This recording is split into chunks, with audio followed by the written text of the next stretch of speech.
Justinian!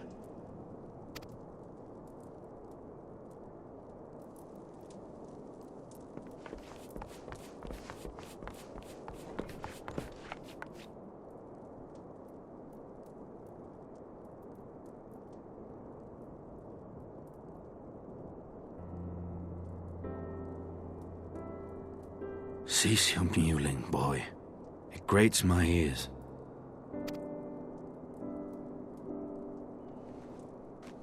Forgive me. When I saw you awaken, I could not... It was such a relief. We feared you might never wake up. Now, Astinian. If Master Alphino thought any less of you, you would still be Nidhogg's plaything. Or dead. Aye, 'twas but a jest. I thank you, Alphino. And you too, Warrior of Light. Quite how you managed to persuade Hraesvelgr to aid in his brood brother's downfall I cannot imagine. But full glad am I that you did. Yet again, you have achieved the impossible.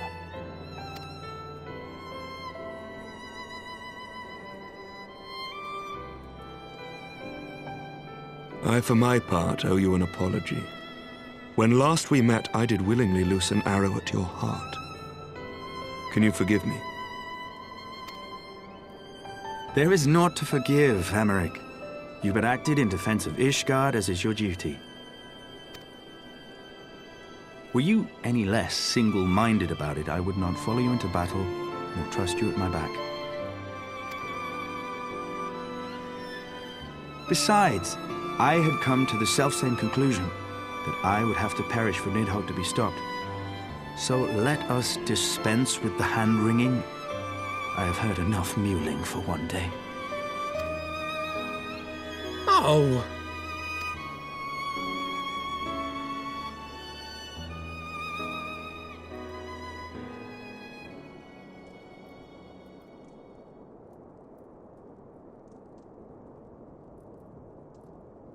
The tendrils of Nidhogg's foul presence bound up every fiber of my being, usurping my senses, but I yet retained some trace of awareness.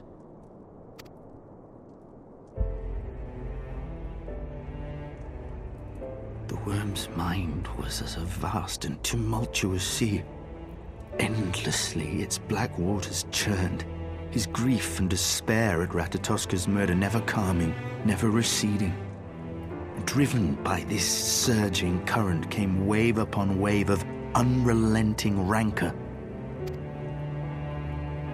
It was the very image of my own heart. There I saw the dark reflection of the hatred I felt after Nidhogg slew my family, when no path remained save vengeance against dragonkind.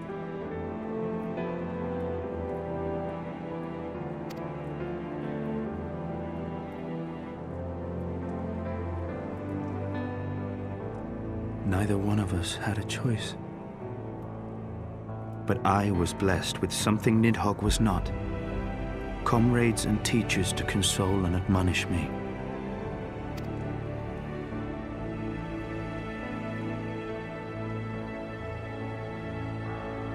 Had I not had them to gainsay my obsession, it would surely have consumed me as Nidhogg's did him, and we would have been in all respects alike.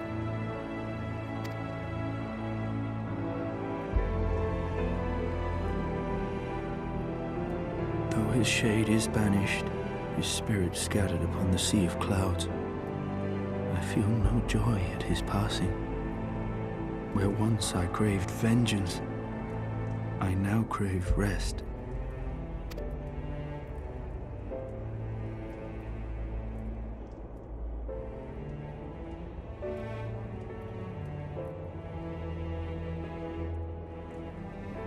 Lord Commander, my hunt is at an end. I would lay down the mantle of Azure Dragoon. My friend.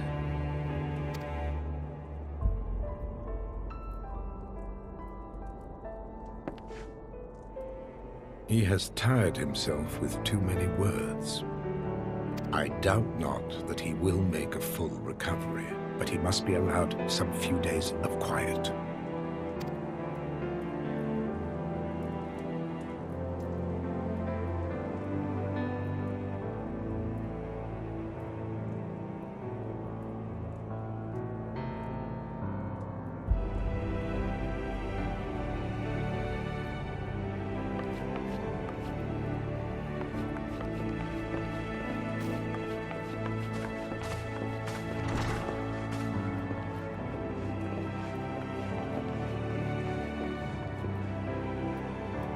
I too must see my path to its end. Sleep well, my friend.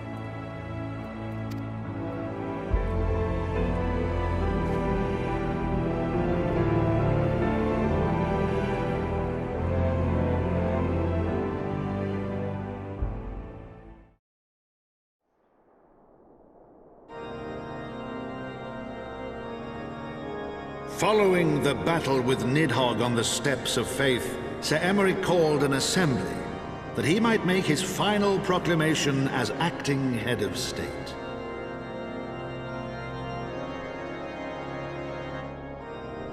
'Twas there, with one decree, that the 1,000-year rule of the archbishops was ended, paving the way for a new republic. The governance of Ishgard would now be placed in the hands of high and lowborn alike, their ranks represented by the newly founded House of Lords and House of Commons. Church was separated from state. The foundation for change had been carefully laid, and the reforms proposed by Ishgard's new government passed into law without incident. His duty done, Emeric de Burrell gladly stepped down from the Archbishop's dais, only to be raised unto the highest seat in the House of Lords.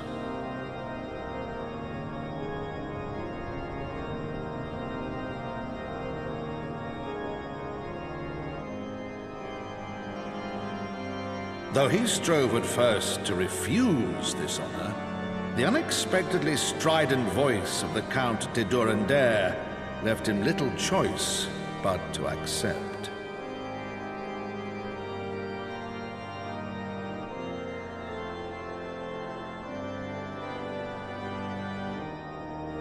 And so it was that the winds of gentle revolution came to stir.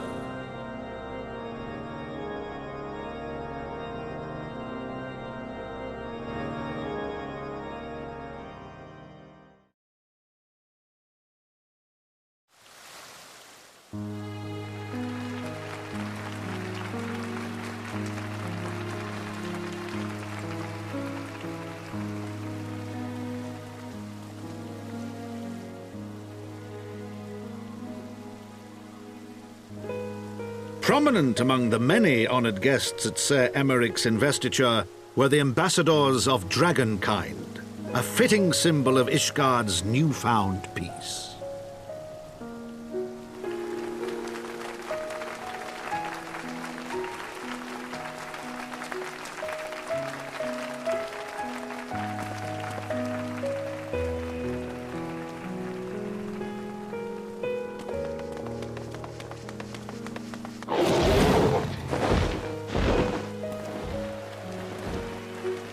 The people looked on in awe as he soared through the heavens on Dragonback. And by their cheers did they hail him an azure dragoon for a new age.